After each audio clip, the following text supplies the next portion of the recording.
Welcome to Season 2 of the Get Out of Teaching podcast, presented by Larksong Enterprises. I'm your host, Elizabeth Diakos. On the show, we'll look at the who, what, where, why, when, and how of moving out of your education career and into a life you love. In this season, we'll meet ex-teachers who have taken their hobbies and passions from outside of education and created a new career for themselves. We'll talk to people who can support and inspire us as we make the transition and work on identifying the legacy we want to leave in the world. So come along for the ride as we get out of teaching.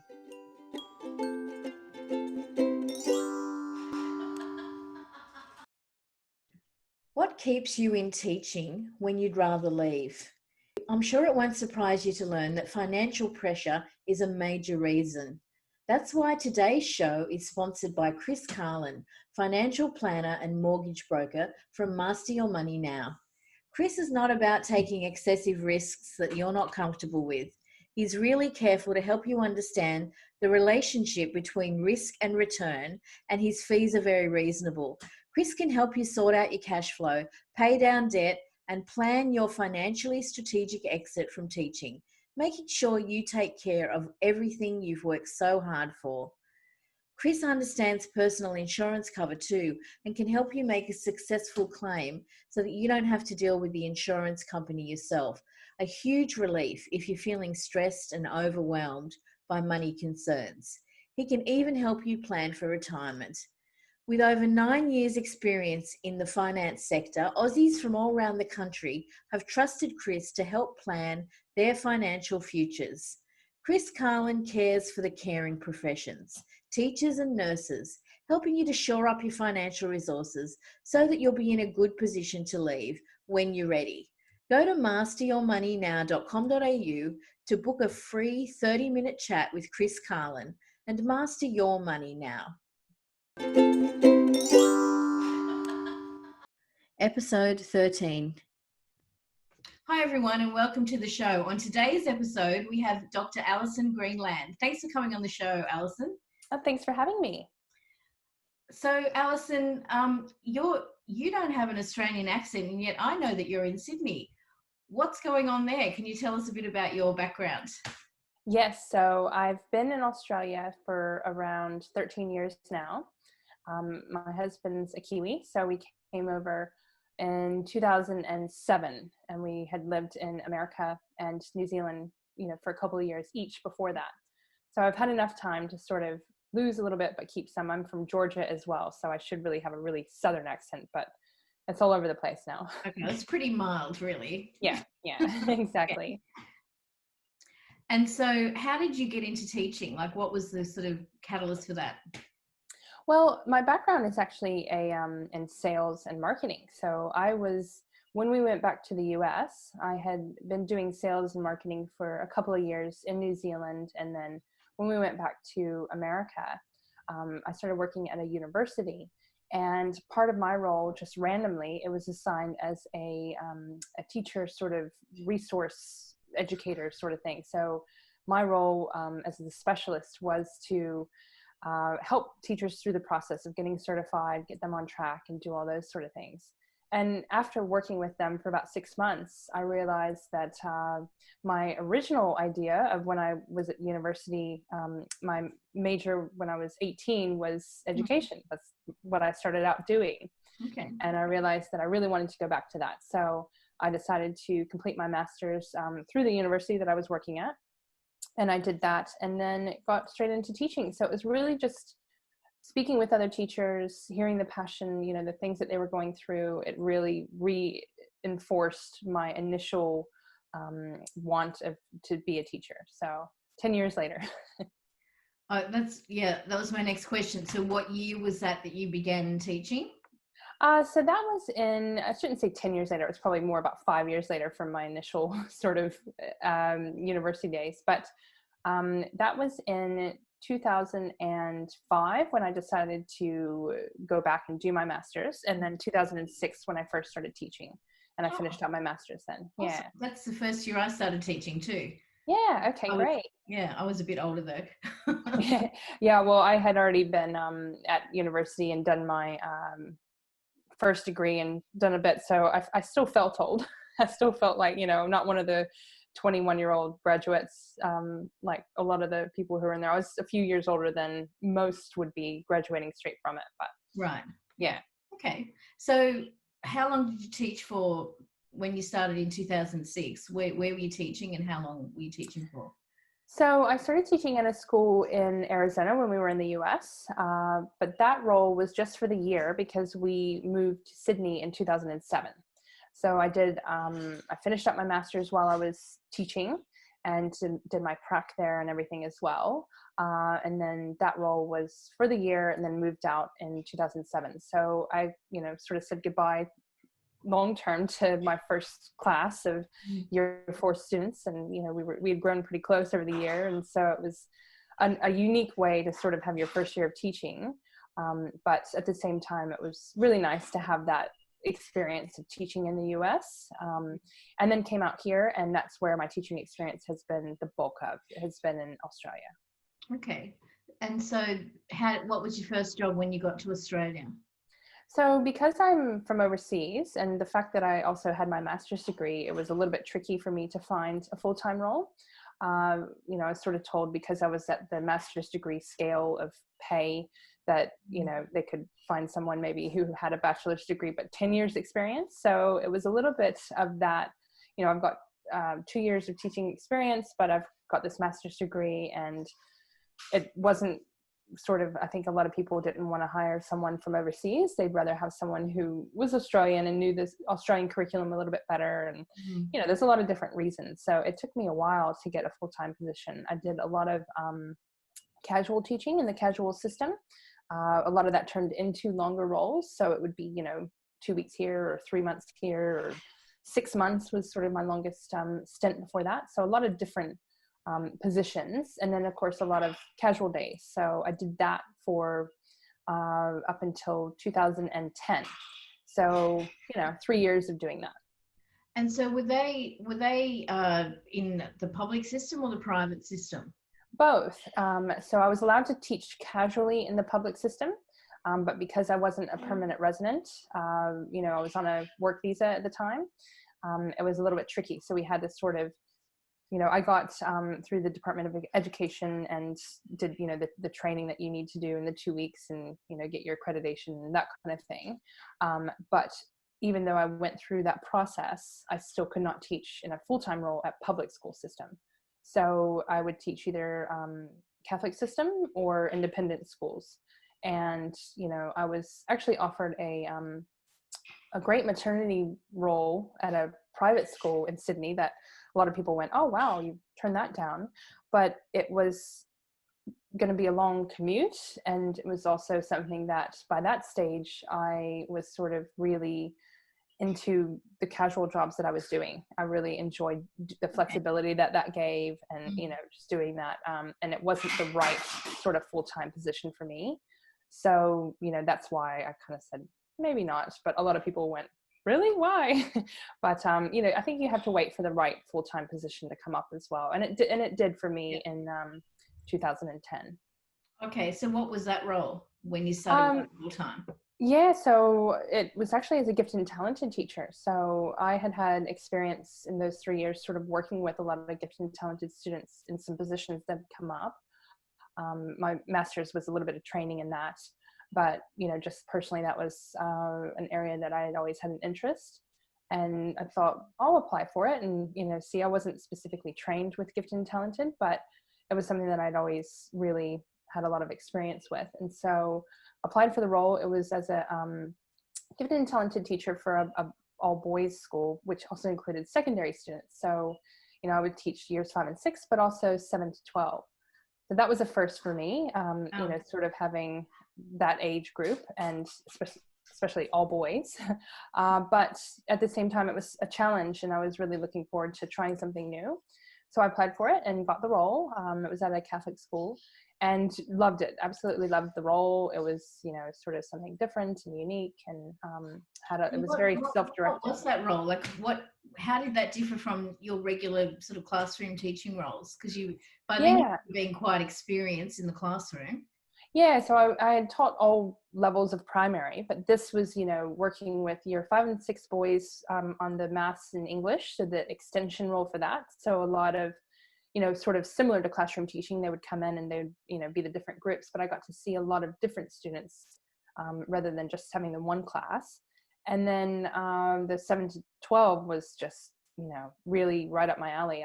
We got to do all kinds of stuff with, projects and experiments, and take them on to trips to places. My role was the gifted and talented coordinator as well as the teacher. So it was sort of half admin, half teaching, which I also really enjoyed. So a lot of the things that, the admin side of things that needed doing, that's what I would do as well. So organizing competitions and, debating and, chess club and that kind of thing. So really getting, actively looking for things that would stimulate and challenge these boys, and making sure that the process would go through and that sort of thing. Oh yeah, that sounds awesome. I worked with one of the G&T teacher at the school where I worked, and we entered in the Tournament of Minds competition Yes, as well. yes. So we did a lot of that. I It's love really that. great. Yeah, it's really great. So we got to do a lot of those sort of things. There was always something on, about once a month, twice a month. There would be something that we could do, and I would take them to these activities as well. But Okay. Yeah. preparation and that sort of thing as well. But I loved it. But obviously, I'm no longer there. But I became pregnant with my daughter, my oldest, who's now 9.5 in 2010. So it sort of changed things. It wasn't necessarily expecting that to happen quite so quickly, but it was one of those things that was on the cards. So it was one of those things that you can only keep teaching for so long when you're pregnant. Yeah, of But course. I did teach straight up to the end, and the school was really accommodating about that too. That's good. And so Yeah. then you had your first child, and then what happened? So she was about 10 months old, and the school contacted me again and said, we'd like for you to come back sort of part-time, 4 days a week. And just something just said, no, I 4 days a week is going to turn into 5 days a week, really, when you sort of have your things that you're trying to catch up on the 5th day. And, I just looked, I can remember I was giving my little one a bath, and I had the phone, speaker phone on and chatting to her. It was late at night, but she just had called and said, look, this is what's come up, and we would love it if you can come back. And I think they were sort of thinking I would say yes, I can't wait, which part of me wanted to say that, but then the other part just went, it's not right for me anymore and my family, and the dynamics of that. So there was a lot of, the school was great, it wasn't that, but obviously with teaching there's a lot of politics that come up. And I had sort of come to the realization that I didn't really miss those moments of the sort of back and forth with the politics of teaching, and I thought, if I can do something else that's related to teaching and doing the part that I love, which is seeing that development in a child and seeing it really click for them, and that moment of I get it now, and helping to extend those students who need it, just like I had been doing in the gifted and talented role. Then I thought, well, if I can do that on my own, then I might as well give that a go. So that's when I decided to give it a go.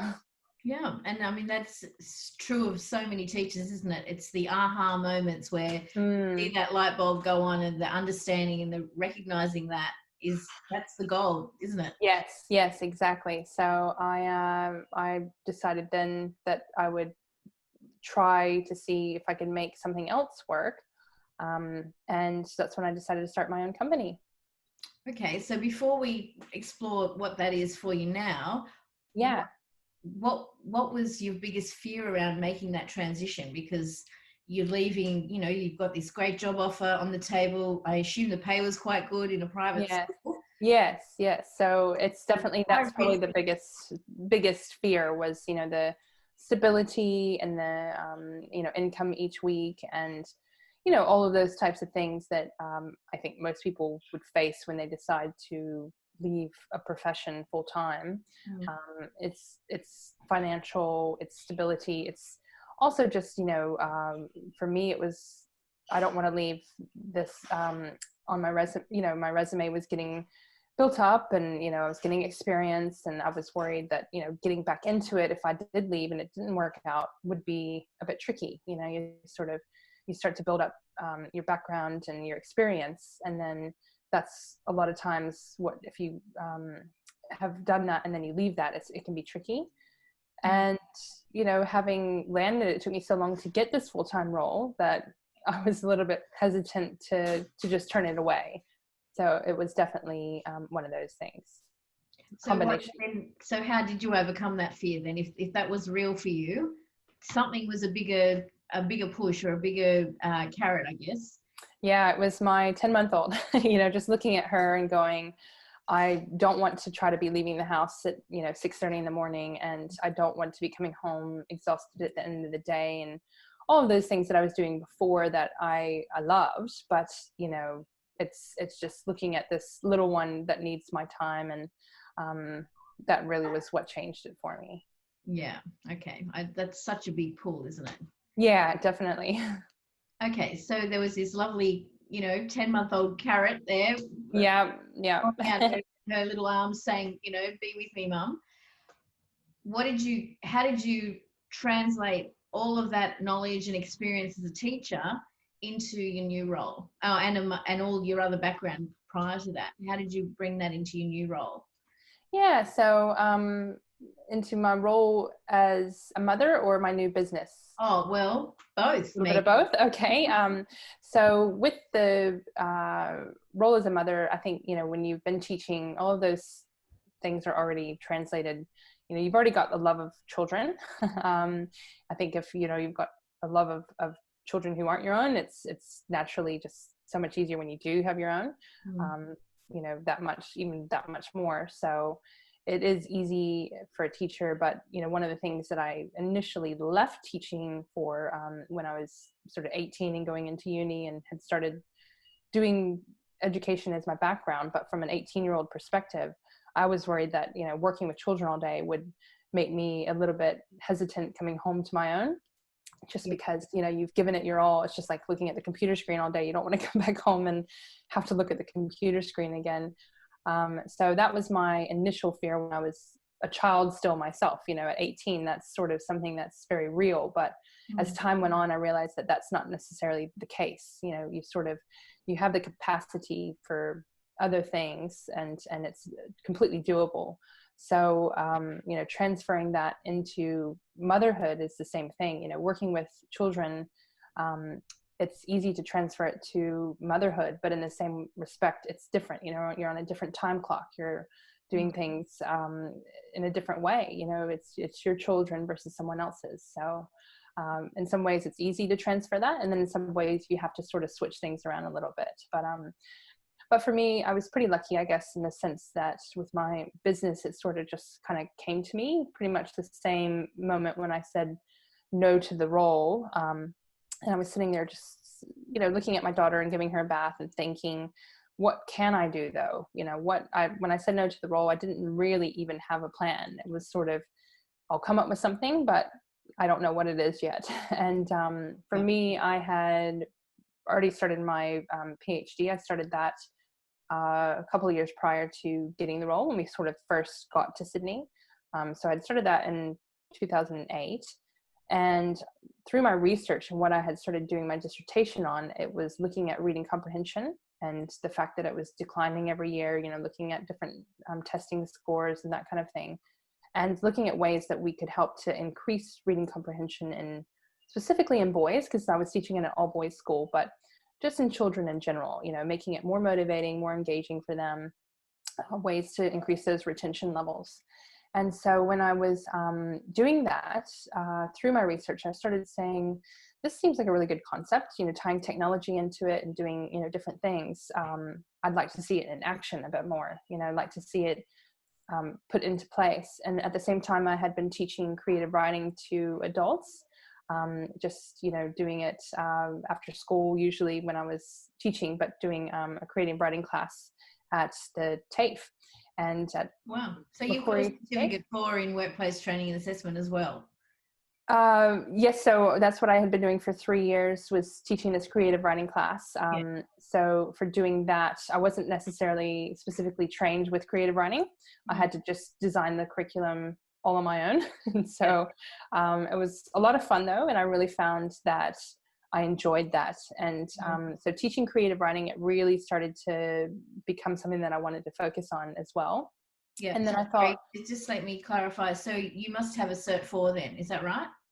no. So I was teaching at Macquarie TAFE, so the community college. Don't they require that? So that you need a certificate for in workplace training and assessment?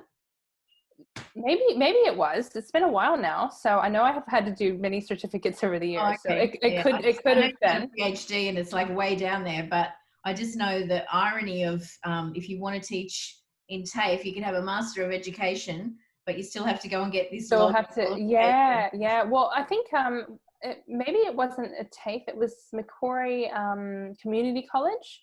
I don't know if that's maybe they didn't ask for it. Yeah, might not be a TAFE as such. It might just be the Macquarie Community College. So it was an all-adult class, and then they contacted me. I don't think I needed to do that certificate. I've had to do quite a few certificates, but that doesn't sound like one that I needed to do then. But I did do it. So when I first got here, that was one of the first jobs that I also was doing in addition to, teaching during the day. The perfect kind of role because, it was a couple nights a week. I could go in, I could teach from, I think the classes were usually from around 6 or 7 o'clock at night, and they went for a couple of hours. And, back then before children, that was completely doable. So I really enjoyed it. So I did that for about 3 years. And just doing that, I started thinking I really like creative writing, just the fact that, students can come in whatever age they are, and turn something and learn the skills and, get excited about it. So that, along with what I was learning about reading comprehension, it just kind of said, what if I could tie both of those into something and come up with a fun program for kids that ties both of them in? So tying in reading comprehension, so teaching them the skills that they need for reading comprehension, looking at a different novel each week and exploring it and teaching them those skills along with creative writing. So that's what I did. I put the two together and came up with my business, which is called Leap into Literacy. And it does essentially that. It ties in reading comprehension and creative writing all into one class and I chose primary students because that is my area of expertise, really. Yeah. And that's who I wanted to target because I think there's a lot out there for older students, but for creative writing for younger students, I wasn't seeing it as much, and especially reading comprehension.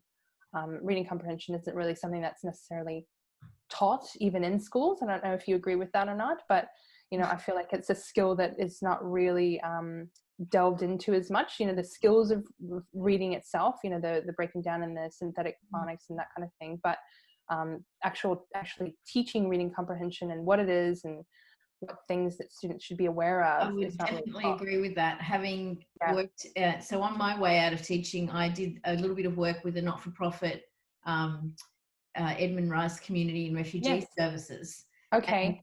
And, working with those kids, one of the big things was around reading comprehension. So I would read them a chapter of a Roald Dahl book, which is full of crazy vocab that we don't really use anymore. But back when he was writing, that was kind of acceptable language for children.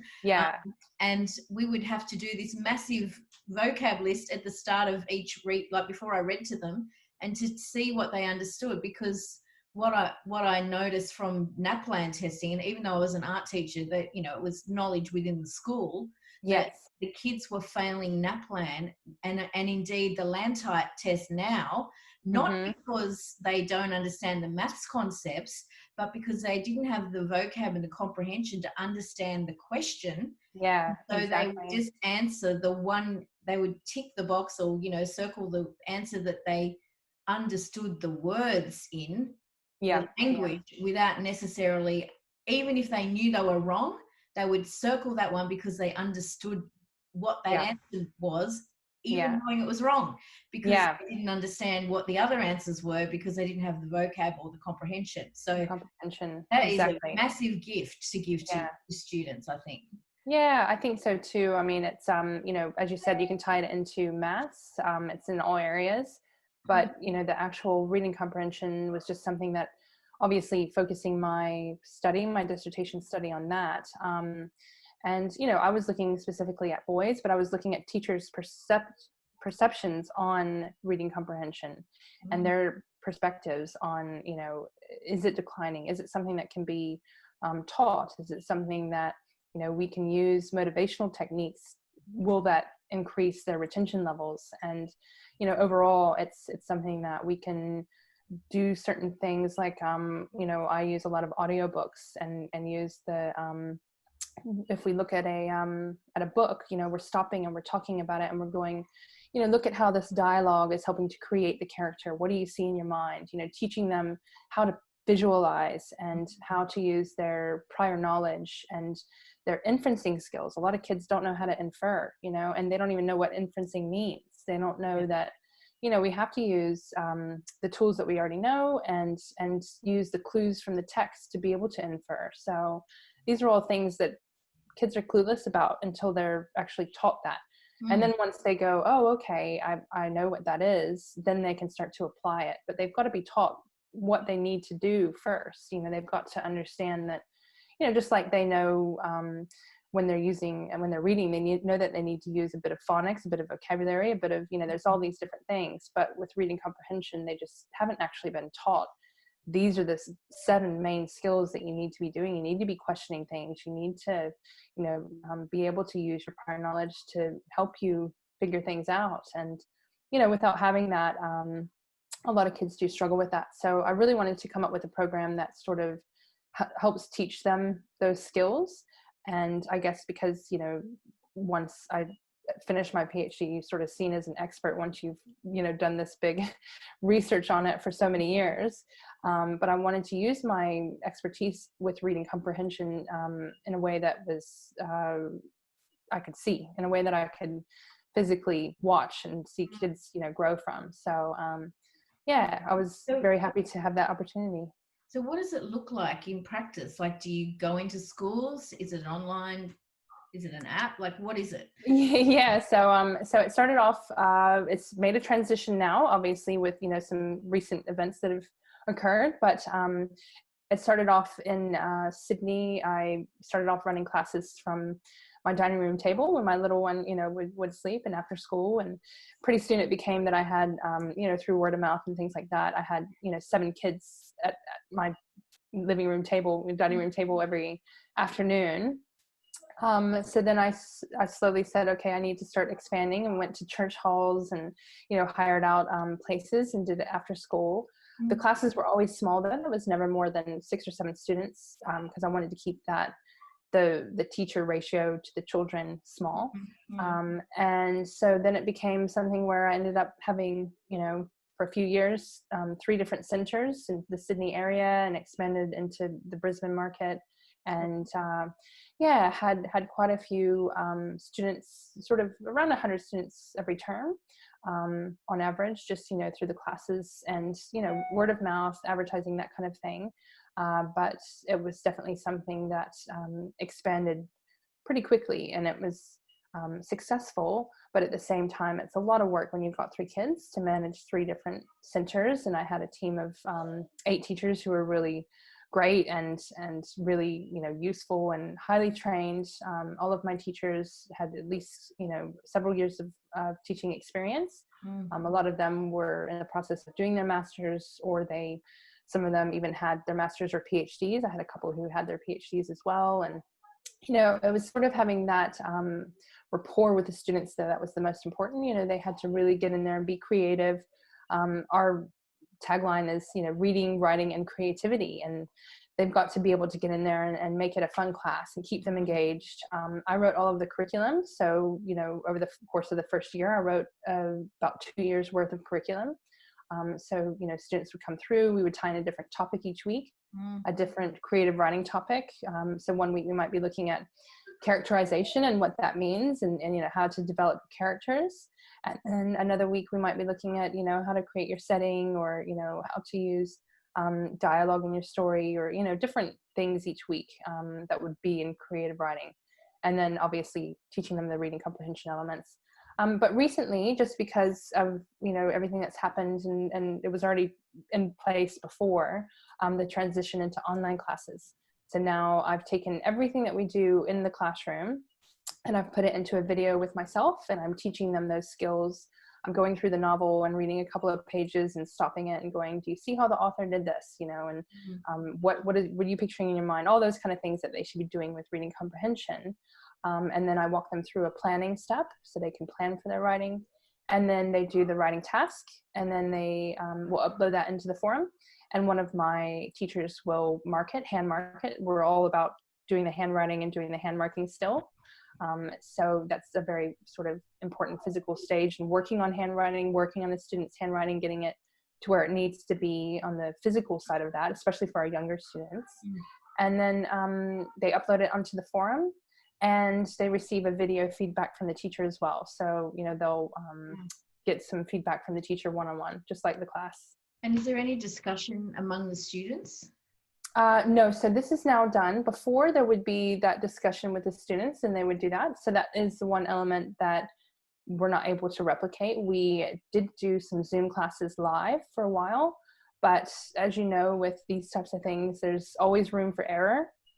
And it's the type of thing that we really wanted the flexibility to be for the parents of them. You know, they can say, okay, the kid's going to do the class at, you know, this time. And, you know, if it's 7 o'clock at night while dinner is being made, or, you know, a Saturday morning at, you know, 7 a.m. It's up to them. It's really that flexibility of, you know, you don't have to be in front of the computer screen. If something goes wrong, you know, you can stop, walk away, come back.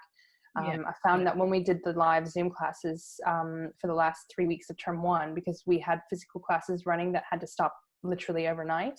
So we had 100 students who still needed to attend classes. So I taught several Zoom classes live, and I'd have, you know, 25 students on at a time.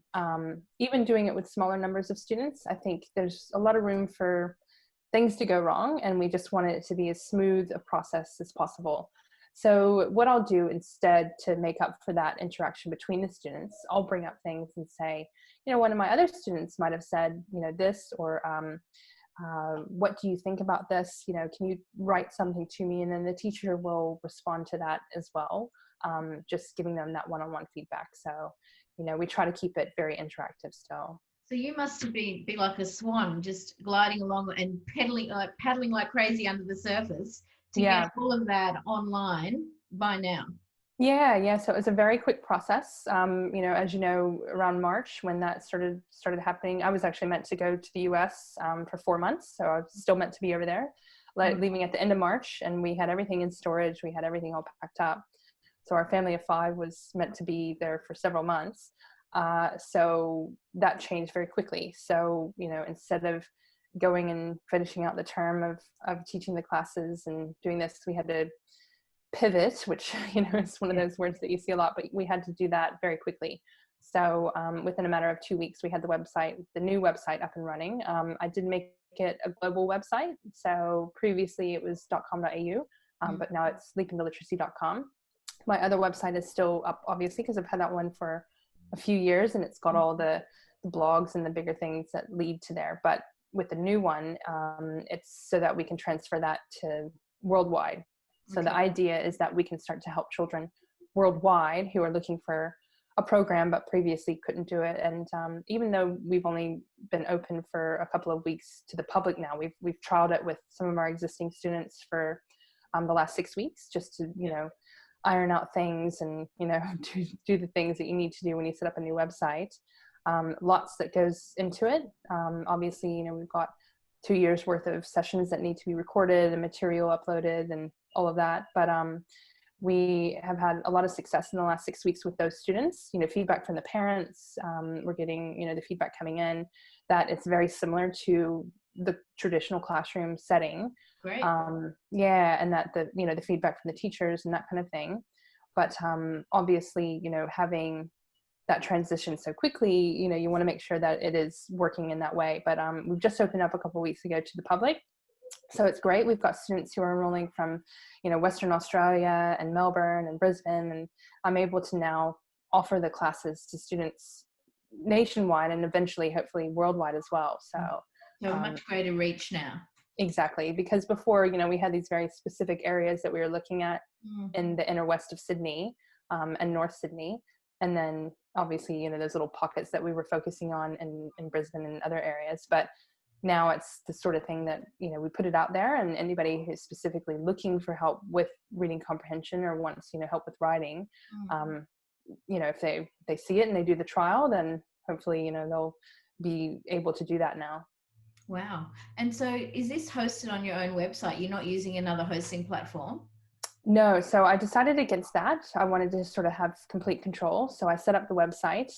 We do use some tools and things that are in there. So I decided to go with an LMS called LearnDash. So that's integrated into there. And then, of course, all the payment sites. And, I have taught myself a lot of things over the last couple of months. That was my next question. You must have needed some help. So like often people need to go and do some more training or gather some other resources. How did you go about that? Because that's a very quick turnaround. It is. Thanks for noticing, because it's definitely, it takes a bit of time, but I'm going back to the manic days when I was working 70-hour weeks at certain stages of the business. I think, the first 2 years of any business, you really just run yourself ragged. And if you don't do that, then you're not giving yourself all the opportunity to try to succeed, because it does take a lot to put into it. I mean, anybody who's started their own business will know that.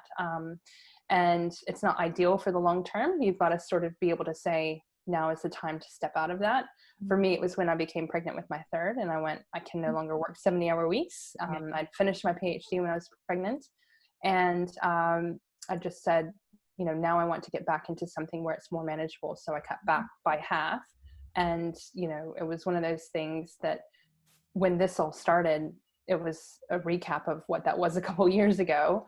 But I did have to do that at the beginning just to get it all done. It was every day something new, on the phone with, you still have things coming through as well at the same time for your existing business. I had job keepers and learning how to do all of the things that were being instilled by the government to help out small businesses, and talking with my accountant pretty much every day, and getting all those things that a small business owner during this process is going through.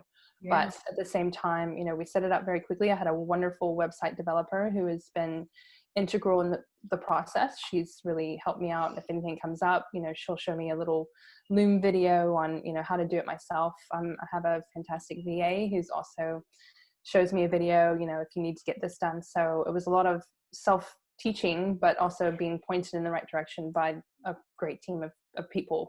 But yes, I had to learn Zoom myself, and I would record it on Zoom and then upload it into Vimeo. And I had to, understand Filmora to do the editing. And I had to, be able to teach myself how to do the back end of the website, because there's a lot that needs to be uploaded, and it's very specific. So I remember one night showing my husband the video that my website developer had sent me, and I said, "Are you following along? Can you have a look at this?" And he just looked at me and went, "This is another language. What's happening?" And so I had to literally watch the video about 10 times before I sort of knew the steps, and now I know how to do it. But you definitely see why you can pay someone. But the problem was that was so specific that the time that I would spend trying to tell them what to upload, how to upload it, do all this each week, I just might as well teach myself how to do it. So that's what I did. But it's been a process, but it's up and running. And so once it's done, then I can sort of focus more on working on the business rather than in the business, so to speak, because it's there. And that was the idea, is as a busy working mom who would like to get back into research, and I'd like to be able to go to schools and help out in that respect of going and doing a teaching. I've done a few working with teaching teachers, so to speak. I've done a couple of classes with things like Spelled. If you know Spelled, they asked me to come in and do a class with teachers who are going through their certification and, working on reading comprehension specifically. And that's the kind of thing that I'd really like to be doing in addition to this. So once it is set up, then I can sort of start to focus on that kind of thing as well. Wow. Okay, Yeah. so if I had a student who wanted to access this, or if I was a teacher, maybe who wanted to get, maybe who wanted to work with you or to get you to come to their school, how would we find Yeah, exactly. So you can find me, if you type in Leap into Literacy, you'll get either, it will direct you to the Australian website, which you can contact me through that. Mhm. Or if you want to book the online classes, it's leapintoliteracy.com. So, as soon as you type Leap into Google, you'll most likely see me. But, it's something that, you can find me through that, and then just send me an email, or my phone number is on the Australian website, and we've got a 1-300 number on the .com website. It sort of all comes back to the same place. Wow, amazing. Yeah, thank you. I am in awe because I know exactly how much work that all was. Thanks, Elizabeth. Yeah. Okay, It's fun though. It's fun. If you were back in that position where you were thinking, do I go back and work in another role as an educator, or do I go out on my own and create my own fun, if you like, my own business? What, and you were feeling like I'm just paralyzed now with indecision. How would you, what advice would you give to someone who's feeling stuck like that?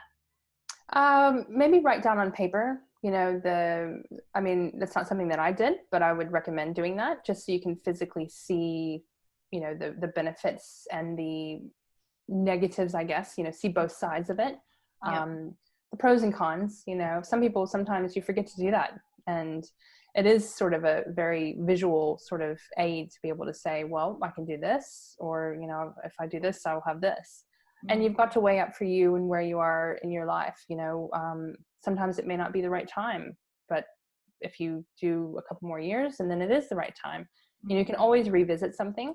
So if you sort of get that inkling and you feel like, well, now is not really the right time, put a plan into place maybe and say, okay, well, I'm going to put a 2-year plan. I'm going to continue teaching, and then let's revisit this in a couple of years. And what are the steps that I can take to make that happen? Because financially it's a big thing. It's definitely difficult. You also have that fear of, I don't want to let go of what I've already established, what I've done. I think that a lot of times educators are very generous when they look at hiring someone.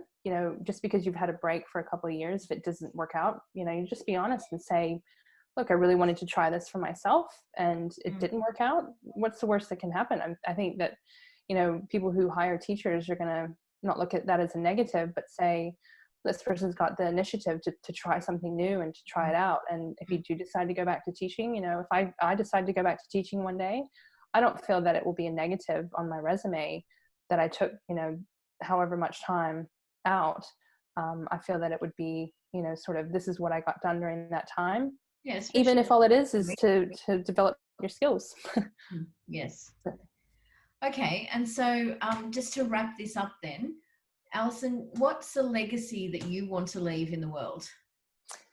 Well, I really would like to be known as a literacy expert, and to be able to help children worldwide to increase their love of reading and writing. That's something that if I'm able to help however many students it is, I know I can see I've already had 1,000 students through our program, and the amount of feedback from parents just going, we've tried this, and nothing worked until we did your program, and that's fantastic. It's the sort of thing that I wanted to be known for. I know that, parents will say, someone will say, oh, my kid's struggling with reading comprehension or with writing, and they go, oh, call Allison, it's sort of that kind of thing.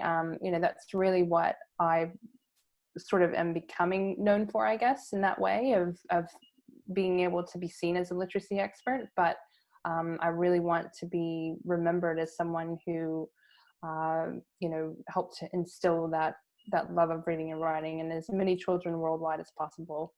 So, yeah.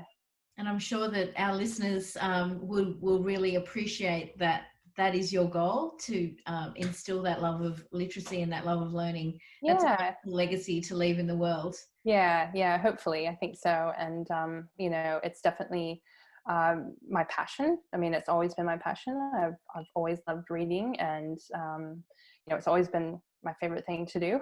Even as a little kid, my mom was the same, and my kids are the same. They both, my son and my daughter, and hopefully my youngest daughter as well. But I mean, all she wants to do now is she'll get the book and go book. But, it's sort of, it's still definitely something that I am passionate about. And, having, even with the technology that's come about, I just want to be able to show that we can use technology in a really meaningful way.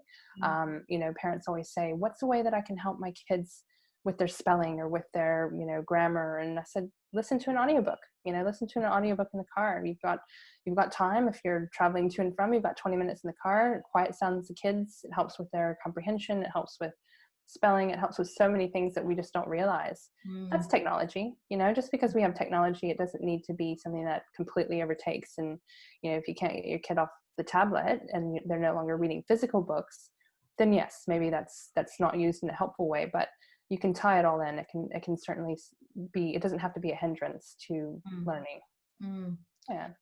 Allison Greenland, thank you sorry, Oh, Dr. Allison Greenland. it's all right. Yes, I'm so much. Yeah, perfect. Sounds good. Thanks so much, Elizabeth. Thank you for coming on the show today. Perfect. Sounds good. Thank you for having me. You've been listening to the Get Out of Teaching podcast, presented by Larksong Enterprises, with your host, Elizabeth Diakos. Do you know someone else who could benefit from hearing more stories of hope and transition from teachers all around the world?